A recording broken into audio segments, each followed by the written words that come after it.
தமிழக முதலமைச்சர் வந்து சிங்கப்படைன்னு சொல்லிட்டு பெண்கள் பாதுகாப்பாக ஒரு தொடங்கியிருக்கிறாங்க. குறிப்பாக முதலமைச்சர் தொடங்கி இந்த பிங்க் பேட்ரோல் அப்படின்னு சொல்லிட்டு சிறப்பு வாகனத்தை கொடுத்து சிறப்பாக பெண்களாக பாதுகாப்பை உறுதி செஞ்சாங்க. அதை இன்னைக்கு பேர் மாற்றம் போட்டு ஸ்டிக்கர் விட்டு இன்னைக்கு ஒரு பேர் வச்சு பண்ணியிருக்கிறாங்க.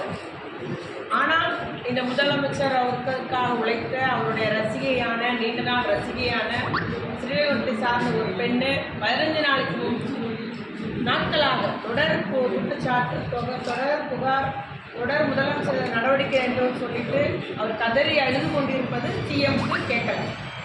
அவர் காதில் இது வரைக்கும் உடல. இத்தனைக்கும் அந்த அம்மா வந்து இவருக்காக கட்சிக்காக உழைத்த ஒரு பெண்ணு, தன்னுடைய குடும்பத்தோடு உழைச்ச ஒரு பெண்ணுக்கு நேர்ந்த இந்த அந்த ஒரு வன்முறையை தட்டி கேட்கறதுக்கோ இல்லை அந்த அம்மா பேர் குறிப்பிட்டே சொல்கிறாங்க, நம்ம கட்சியை சார்ந்த பாலமுருகன் ஜெயபால் தான் இந்த மாதிரி என்னை வந்து மயக்க மருந்து கூட்டு போய் என்னை வந்து கூட்டு பாலியல் வன்கொடுமை பண்ணிட்டாங்கன்னு சொல்லிட்டு ஒரு திறந்த வெளியில் வந்து ஒரு பெண் கதறி அழுவது முதலமைச்சர் காது கேட்கல. இதுவரைக்கும் நடவடிக்கை எடுக்கல. அதுவும் அந்த அம்மா இன்னொன்று சொல்லுது, இதுக்கு எல்லாம் தெரியும், அந்த தாவாக்கா எம்எல்ஏ அவர்களுக்கு ஸ்ரீவண்டி எம்எல்ஏக்கு எல்லாம் தெரியும்னு சொல்கிறாங்க. இந்த எம்எல்ஏ கூப்பிட்டு இன்னும் விசாரிக்க. ஆனால் சிங்கப்படைன்றது ஒரு ஆடியோ லான்ச்சுன்னு சொல்லாமல் அவருடைய பாணியில் எப்படி எல்லா பிரச்சார பயணமும் ஒரு சினிமா ஒத்திகை பார்த்த மாதிரி ஒத்திகை பார்த்துட்டு வந்து மக்கள்கிட்ட பேசுகிற மாதிரி இதுவே ஒரு ஆடியோ லான்ச்சிங் மாதிரி ஒரு நிகழ்ச்சி நடந்தது. அதை ஒரு பெரிய ப்ரமோஷன் பண்ணாங்க. அதுக்கு ஒரு நரேட்டிவ் உருவாக்கி ப்ரமோஷன் பண்ணி எல்லா தளத்துலேயும் கொண்டு போய் சேர்த்தாங்க. எந்த ஒரு முறையில் தேர்தல் பிரச்சாரம் பண்ணாங்களோ பொய் செய்திகள் எடுத்து சென்றது போல் இன்னும் வரைக்கும் தாவாக்கிற பொய் செய்திகள், திராவிட முன்னேற்ற கழகத்தை பற்றி இல்லாத செய்திகள், அவங்களுடைய முதலமைச்சரை ரொம்ப உயர்வாக என்னென்னமோ சொல்லிட்டு இன்னும் வரைக்கும் எல்லா தளங்களிலும் பொய் செய்தி பரப்பப்பட்டு வருகிறது. உதாரணமாக சொல்லணும்னா நம்ம தூத்துக்குடியிலே 850 சிசிடிவி கேமரா வச்சது திமுக ஆட்சி காலத்தில் நான் அமைச்சராக இருக்கும் வச்சது. இவங்க ஆட்சிக்கு வந்து சொல்கிறாங்க, பாருங்க மறுநாளே எங்கள் முதலமைச்சர் சிசிடிவி கேமரா வச்சுக்கிட்டாருன்னு ஒரு செய்தி பரவுது சமூக ஊடகங்கள். அதே போல் நமக்கு ஏசி பஸ் ஸ்டாப் நம்முடைய பகுதியில் மாணவர்களுக்காக வச்சு கொடுத்தது என்னுடைய சட்டமன்ற உறுப்பினர் நிதியில் வச்சோம். அதை போட்டிருக்காங்க அவங்களுடைய தாவாவினர், பாருங்க ஒரு ஏசி பஸ் ஸ்டாப்பு எங்கள் முதலமைச்சர் மாணவர்களுக்காக வச்சுட்டோம். நாங்கள் என்னையா இது 10 மாதம் ஆகி அவர் குழந்தை பெறதுக்காக ஆட்சி மாறின உடனே எல்லாம் நாங்கள் தான் இன்னும் வரைக்கும் சமூக ஊடகங்களில் பொய் செய்தியை அவங்க ப்ரமோட் பண்ணி அதுக்கு ஒரு நரேட்டிவ் செட் பண்ணி எல்லா தளங்களிலும் பரப்பி மக்களை இதுவரைக்கும் ஏமாற்றி வருகிறார்கள் என்பதை நிச்சயமாக்கள் நீங்கள் புரிந்து கொள்ள வேண்டும், நீங்கள் சிந்தித்திட வேண்டும். இந்த செய்தி உண்மையா என்பதை இனி எல்லாரும் ஆய்வு பண்ணி நீங்கள் அந்த உண்மைத்தன்மை புரிந்து கொள்ள வேண்டும் என்பது மக்களுக்கு என்னுடைய வேண்டுகோள். அதே போல இவங்க ஆடியோ லான்ச் மாதிரி பண்ணிட்டு அதில் பேசுகிறாரு, தனி மனித ஒழுக்கம் தான் முக்கியம், தனி மனித ஒழுக்கம் தான் சமூக ஒழுக்கம், பெரிய ஒரு கண்டுபிடிப்பு தத்துவம் எல்லாத்துக்கும் தெரிய வேண்டும். அதை சொல்லிட்டு அவருடைய பொறுப்பிலிருந்து கை நழுவ நினைக்கிறாரா அப்படின்றது எங்களுடைய சந்தேகம். ஆளுகின்ற ஆட்சி தான் பொறுப்பு, சட்டம் ஒழுங்காக இருக்கட்டும், அந்த பெண்களுடைய பாதுகாப்புக்கு ஆளுகின்ற ஆட்சியாளர் தான் பொறுப்பு. உங்களுடைய கட்சியினர் சென்னையில் நடந்த அந்த சிறுமி வன்கொடுமையாக இருக்கட்டும், இல்லை இந்த ஸ்ரீவில்லிபுத்தூரில் உள்ள இவங்க தாவாக்கினர் இதெல்லாம் வந்து நீங்கள் நடவடிக்கை எடுக்கல, ஏன் நடவடிக்கை எடுக்கல, அதை மறைக்க பார்க்குறீங்களா அப்படின்றதான் எங்களுடைய கேள்வி. இதே மாதிரி மட்டும் இல்லை, இவங்க மட்டும் இல்லை, எத்தனையோ பெண்கள் இதை போல பாதிக்கப்பட்டிருப்பார்கள் என்பது எங்களுடைய சந்தேகம். ஆகவே நீங்கள் உங்களுடைய கட்சியினரை கூப்பிட்டு நடவடிக்கை எடுக்க, இதுபோல் எத்தனை பெண்கள் பாதிப்படைஞ்சிருக்காங்க என்பதை விசாரிக்க வேண்டும். அதேபோல் நீங்கள் அந்த அவருடைய சட்டமன்ற உறுப்பினருடைய பேரை சொல்லி என்னமா புகார் கொடுத்து அவரையும் கூப்பிட்டு நீங்கள் விசாரித்து உரிய நடவடிக்கை எடுத்துட வேண்டும்.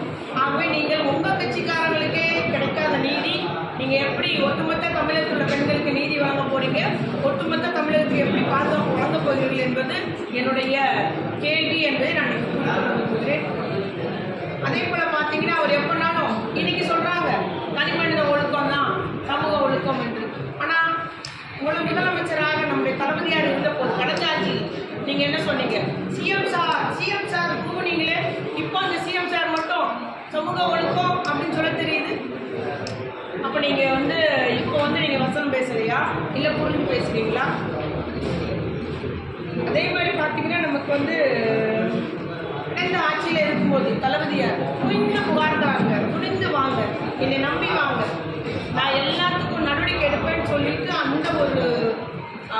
ஆட்சி பொறுப்பேற்றதுலேருந்து தளபதியார் அந்த அப்பீல மக்கள்கிட்ட எல்லாம் சொன்னார், நீங்கள் துணிந்து வாங்க. அதே போல் எல்லா பெண்ணும் துணிந்து புகார் தர முன் வந்தாங்க. அந்த துணிந்து புகார் தர நிலையை உருவாக்கியதே தளபதியாரின் ஆட்சின்னு சொன்னால் யாரும் மறுக்க முடியாது. எல்லா பெண்களும் வந்தாங்க. ஆனால் இன்னைக்கு உங்கள் கட்சியை சார்ந்த ஒரு பெண்ணுக்கு உங்கள் கட்சியால் இழைக்கப்பட்ட அந்த அநீதிக்கு நீதி கிடைக்கலன்னா எந்த பெண்ணை துணிஞ்சு புகார் தர வருவார் என்பதுதான் என்னுடைய கேள்வி. ஆகவே நீங்கள் சிங்கப்படைன்னு சொல்லிட்டு நம்ம மாவட்டத்தில் 6 போலீஸார் கொடுப்பாங்க. நீங்கள் சிந்தித்து பார்க்க வேண்டும், எப்படி இது செயல்பாடு எப்படி இருக்கும் என்பது உங்களுடைய எண்ணத்துக்கே உங்களுடைய முடிவுக்கே நான் கொடுக்குறேன். அதே போல் பார்த்தீங்கன்னா தாவாக்கவினருடைய அட்ராசிட்டி மிக அதிகம். எல்லா கடைக்கு மாமூல் கேட்கறது, பெற்றோர் ஆசிரியர்களுக்கு நியமிக்கிற ஆசிரியர் கூட நாங்கள் தான் பரிந்துரை பண்ணுவோம்னு சொல்லிட்டு HM முரட்டுறது. அந்த HMகிட்ட போய் எல்லாரும் வீடியோவோடு தான் அலையிறாங்க. சட்டப்பையில் ஒரு மைக்கும் கையில் ஒரு வீடியோவோடு தான் அலையிறாங்க. போய் ஃபோட்டோ எடுத்து அவர்களை அவதூறு பரப்புறது. எங்கள் டாஸ்மாகில் போய் கூட எங்கள் தலைவர் கேலண்டர் தான் போகணும்னு சட்டை போடுறாங்க. அதே மாதிரி எல்லா இடத்துலையும் எங்களுடைய முதலமைச்சர் படம் வைக்கணும், இல்லைங்க வச்சுருக்கோங்க மெயினில் அவங்க படம் தான், இல்லை எல்லா இடமும் எங்கள் முதலமைச்சர் படம் வைக்கணும். இப்படி காணாத கண்டவ அவுப்பானா முடிவானா நம்முடைய கிராமத்தில் ஒரு பழமொழி. அது மாதிரி அவருடைய அட்ராசிட்டி, தாவா கட்சியுடைய அட்ராசிட்டி மிக அதிகம். எல்லா தளத்திலும் மக்கள் பாதிக்கப்படுகிறார்கள். ஆகவே இதெல்லாம் முதலமைச்சருக்கு தெரியுமா என்பதை நான் கேட்டுக்கொள்ள விரும்புகிறேன். ஆனால் நம்முடைய தலைவர் அவர்கள் ஒரு எதிர்க்கட்சி தலைவராக இருக்கிற நம்முடைய முன்னாள் முதலமைச்சர் மாண்பு உதயநிதி ஸ்டாலின் அவர்கள் இருக்கிறாங்க. அவராக இருந்தாலும் சரி, எங்களுடைய கழகத் தலைவர் தளபதியாராக இருந்தாலும் சரி, சமூகத்தில் நடைபெறும் மக்கள் விரோத செயல் அத்தனைக்கும் குரல் கொடுக்கக்கூடியதாக, மக்களுக்கு நீதி வாங்கி தருவதாக எங்களுடைய எதிர்க்கட்சியாக நாங்கள் செயல்படுவோம் என்பதை குறிப்பிடுகிறேன். இப்போ இந்த மின்சாரம் கட்டுப்பாடு அதிகமாக இருக்குது, அது குறித்து உங்களுடைய நிர்வாக சீர்கேடு தான். ஏன் இவ்வளவு நாள் மின்சார தட்டுப்பாடு வரல? நமக்கு தேர்தல் முடிஞ்சு ரிசல்ட் வரைக்கும் நல்லா தான் இருந்தது. இப்போ என்னாச்சு? நிர்வாக சீர்கேடுன்னா நான் உறுதியாக சொல்லுவேன். சரியாக எங்கே என்ன பிரச்சனை இருக்கு என்பதை பார்த்து அந்த தமிழ்நாடு அரசு அதை சரி செய்திட வேண்டும். அமைச்சர் சுற்றுப்பயணத்தில் பெரும்பாலும் ரீல்ஸ் எடுப்பது அதிகமாக இருக்குது. நல்ல ஒரு மாற்றம்னு சொன்னால் இதுதாங்க. இந்த ஆட்சியில் ரீல்ஸ்ன்றது மிக முக்கியம். ஆய்வுக்கு போனாலும் நம்ம செல்ஃபோன் ரீல்ஸ் எடுக்கணும், ஒரு பட்டன் மைக்கை மாட்டிக்கணும் அப்படின்றது கட்டாயமாக இருக்குது. அதே போல் அந்த ரீல்ஸை அவங்க நரேட்டிவ் செட் பண்ணி ப்ரொமோட் பண்ணி எல்லா தளத்தில் உள்ள மக்களுக்கும் பொய்யான செய்தியை கொண்டு போய் சேர்ப்பது. உதாரணம், இந்த ஸ்கூல் பேக் உங்களுக்கு தெரியும் இல்லையா? தளபதி ஆட்சி காலத்திலேயே ஸ்கூல் பேக்கில் எந்த ஒரு படம் இல்லாமல் தான் கொடுத்துட்டு இருந்தாங்க. இப்போ வழங்கப்படுற ஸ்கூல் பேக்குமே தளபதியார் ஆட்சி காலத்தில் டெண்டர் வச்சு வாங்கி கொடுக்கப்பட்ட பேக் தான். அதுக்கு ஒரு பெரிய கொடுக்காம ஒரு பில்டப் ஆவா கட்சிக்காரன். எங்கள் தலைவர் வந்தது ஃபோட்டோ வைக்கல, அதெல்லாம் இல்லை, எல்லாம் பொய் செய்தி. தளபதியார் அவர்கள் ஆட்சியிலே இருந்த நிலைமை தான். இது மாதிரி ஒன்னொன்றுக்கும் நம்ம சொல்ல முடியும். அவங்க ரீல்ஸ்னால பொய்யான செய்தியை பரப்பி வருகிறார். திமுக அரசில் கொண்டு வரப்பட்ட அனைத்து டெண்டர்லையும் கேன்சல் பண்ணுறோன்னு வர சொல்லியிருக்காங்க. இல்லை, அது அரசு அவங்க என்ன முடிவு எடுப்பாங்கன்றது தெரியலங்க. அதுக்கு என்ன அவங்க காரணம் சொல்கிறாங்கன்னு தெரியல. அது மாதிரி அவங்கள குறைகள் நிறைகளை சொல்கிற டிவியை ஃபுல்லாக முடக்குறாங்க. யூடியூப்காரங்க ஃபுல்லாக அவங்க வரையும் நல்ல செய்தி ஞாபகப்படுத்தினீங்க. அதாவது குறைகளை சுட்டி காமிக்கிற அந்த 3 சேனல்கள், பாலிமர், நியூஸ் தமிழ், அப்புறம் தமிழ் ஜனம் நினைக்கிறேன், 3ஐயும் முடக்கி இருக்கிறாங்க. இது என்ன நியாயம்? ஜனநாயகத்தின் 4வது தூணாக இருக்கிற செய்திகள் சேனலாக இருக்கட்டும், பத்திரிகைகளாக இருக்கும், ஆட்சிக்கு நல்லது கெட்டது இது உங்களுடைய ஆட்சியினுடையனால இந்த மாதிரி ஒரு பலன் இருக்குன்றத சுட்டி காண்பிக்க வேண்டியது அவருடைய கடமை. 4வது தூணாகிய பத்திரிகையாளருடைய கடமை. அதை கூட நீங்கள் செய்ய முடக்குவதன் மூலம் அவங்கள நீங்கள் என்ன சொல்கிறது, அவங்கள மிரட்டி உருட்டி அச்சுறுத்தி அவங்களை அடக்கி விடலாம்னு சொல்கிறீங்க. அது வன்மையாக நான் கண்டிக்கிறேன். பத்திரிகை ஜனநாயகன்றது நம்முடைய சமுதாயத்துக்கு, ஜனநாயக நாட்டுக்கு மிக முக்கியமானது. அதை ஒடுக்குவதை நாங்கள் வன்மையாக கண்டிக்கிறோம். ஆட்சிக்கு வந்த உடனே ஊழல் ஒழிச்சுதான் திமுக ஊழல் அதிகமாக இருக்குது. பர்டிகுலராக சிஎம்டியில் 10 நாளில் அவங்க நீங்கள் ஆதவர்ஜனை சொல்கிறது எல்லாமே பொய்யுரை தானுங்க. அவர் பேசுகிறது எல்லாமே பார்த்தீங்கன்னா ஏதாவது உண்மை பொறுமை, ஏதாவது அவருக்கு சவுடால் பேச்சு தெரியும், அதை இதையும் சொல்லி ப்ரொமோட் பண்ணுறாங்க. மற்றபடி உண்மை நிலைமைன்றது எனக்கு தெரியாது. ஆனால் நானும் ஒரு வீடியோ பார்த்தேன். ஒரு பெற்றோர் ஆசிரியர் ஒரு HM போய் பேசுகிறாரு. MLA சொன்ன டீச்சரை அப்பாயின்ட் பண்ணக்கூடாது, நாங்கள் தான் தருவோம், மாவட்ட பாடசாலை நான் தான், எங்கள் ஆட்சி தான், நாங்கள் சொல்கிற டீச்சரை தான் நீங்கள் பணி நியமனம் பண்ணணும்னு சொல்கிறாங்க.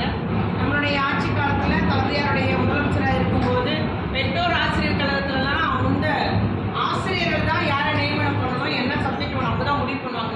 அதெல்லாம் யாருமே தலையிடுறது கிடையாது. இந்த அளவுக்கு எல்லா தளங்களிலும் அவருடைய கட்சிக்காரருடைய அட்ராசிட்டி அதிகம் இருக்கும். இதுக்கு முதலமைச்சர் என்ன செய்வார்னு தெரியல. குறிப்பாக நம்மளுடைய ஊரை சார்ந்த அந்த பெண்ணு இன்னைக்கு கூட அவங்க வந்து சென்னைக்கு தலைமைச் செயலகத்தில் போய் எல்லாத்தையும் பார்க்க போயிருக்காங்க. தனக்கு இழைக்கப்பட்ட அநீதிக்கு ஒரு நியாயம் கிடைக்கும்னு ஆகிறாங்க. ஆனால் தாமக எம்எல்ஏ நம்ம பேர் சொல்லி கூட இன்ன வரைக்கும் அவங்க வீட்டில் போய் மிரட்டுறது, போய் அச்சுறுத்துறதுன்ற மாதிரி அந்த நிலையில தான் ஈடுபடுறாங்க. நியாயம் கிடைக்கவில்லை அந்த பெண். இந்த 100 நாள் இந்த 1 மாத ஆட்சியில் சட்டம் ஒழுங்கு எப்படி இருக்குது இப்போ? சட்டம் ஒழுங்கு சந்திச்சிருக்குது. சட்டம் ஒழுங்குன்றதே இல்லைங்க. நீங்கள் வந்து அது கொலையாக இருக்கட்டும், கொள்ளையாக இருக்கட்டும், பாலியல் வன்கொடுமையாக இருக்கட்டும், எல்லா தரப்பிலும் அவர்களை மிரட்டி பணம் பறிக்கிறது என்று எல்லா தரப்பிலுமே சட்ட ஒழுங்கு சந்திச்சிருக்குது இந்த குறுகிய காலத்தில் என்பது மிக அதிகமாக மக்களுக்கும் தெரியும், உங்களுக்கும் தெரியும். அந்த டயத்தாரில் அப்பாவும் அண்ணன் ஒரு பொண்ணு தன்னோட மகளே அம்மாவும் அண்ணன் கயத்தாரில் நமக்கு வந்து ஒரு ஊரில் அந்த பெண் வந்து தற்கொலைன்னு சொல்லி சொல்லியிருந்தாங்க. இப்போ தற்கொலையில் கொலை செய்யப்பட்டிருக்குன்னு சொல்கிறாங்க. அது என்னென்னு விசாரிச்சுருக்காங்க. செய்தி பார்த்தாங்க. நான் என்னென்னு தெரியல. இப்படி நடப்பதெல்லாம் வந்து தவிர்க்கப்பட வேண்டும். தான் பிள்ளை அப்படி செய்வாங்களான்னு தெரியல. உரிய நடவடிக்கை அவங்க எடுக்கணும். மேடம், தமிழ்நாடு ஃபுல்லாக லாட்ரி வந்து வரும்னு சொல்லி பொதுமக்கள் அச்சத்தில் இருக்காங்க. அதோடைய உங்களுடைய கருத்து என்ன இருக்குது?